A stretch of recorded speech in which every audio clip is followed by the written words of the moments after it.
BJP से निलंबित दरभंगा सांसद कीर्ति आजाद सोमवार को कांग्रेस में शामिल हुए। अगले दिन दरभंगा में कांग्रेस में शामिल होने के बाद मंगलवार को दरभंगा में उनका स्वागत कार्यक्रम किया गया।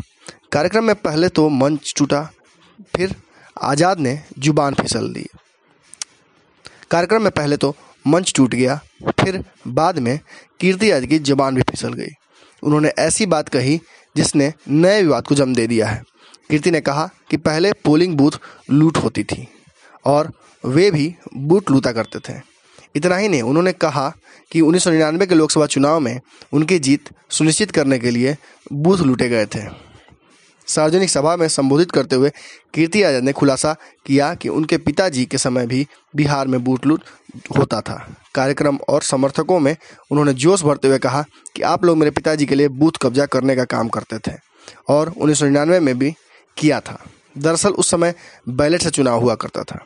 सांसद कीर्ति आजाद ने कहा कि न तो मुझे कांग्रेस पार्टी में शामिल होने से कोई परेशानी हुई है और न ही कांग्रेस को मुझे अपनाने में, क्योंकि हम मूल रूप से कांग्रेस परिवार से जुड़े रहे हैं। उन्होंने अपनी पत्नी पूनम आजाद को कांग्रेस परिवार की बेटी बताते हुए कहा, उस दौर में नागेंद्र बाबू नागेंद्र झा और डॉक्टर साहब जगन्नाथ मिश्र के लिए बूथ लूटा करते थे। उस समय तो लूटा जाता था, लेकिन आज के समय में कोई गड़बड़ी नहीं है। मेरे पिता भागवत झा आजाद के लिए बूथ लूटा करता था। मेरे पिता भागवत झा आजाद के लिए भी बूथ लूटा जाता था। 1999 में मेरे लिए भी बूथ लूटा गया था। उस समय इलेक्ट्रॉनिक वोटिंग मशीन नहीं थी। गौरतलब हो कि इससे पहले दरभंगा पहुंचने पर कांग्रेसी कार्यकर्ताओं ने कीर्ति आजाद का जमकर स्वागत किया। रोड शो के दौरान उनके साथ मदन मोहन झा भी शामिल रहे। रोड शो के बाद वह दरभंगा स्थित कांग्रेस दफ्तर पहुंचे, जहां उन्होंने कांग्रेस कार्यकर्ताओं को संबोधित करते हुए कहा कि कांग्रेस एक बड़ी पार्टी है। उन्होंने खुद को जन्म से कांग्रेसी बताया। साथ ही उन्होंने बीजेपी को सबसे बड़ा सांप्रदायिक पार्टी करार दिया।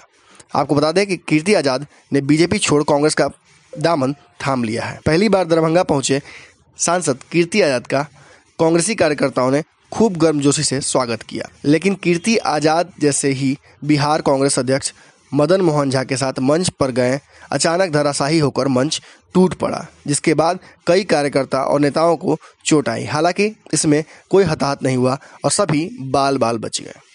न्यूज़ बिहार पर खबरों का सिलसिला जारी रहेगा। बने रहिए न्यूज़ बिहार पर। धन्यवाद। हमारे फेसबुक पेज को लाइक करें, ट्विटर पर फॉलो करें न्यूज़ बिहार लाइव, और साथ ही साथ हमारे यूट्यूब चैनल को सब्सक्राइब करें। सब्सक्राइब करने के बाद बेल आइकन दबाना ना भूलें। धन्यवाद।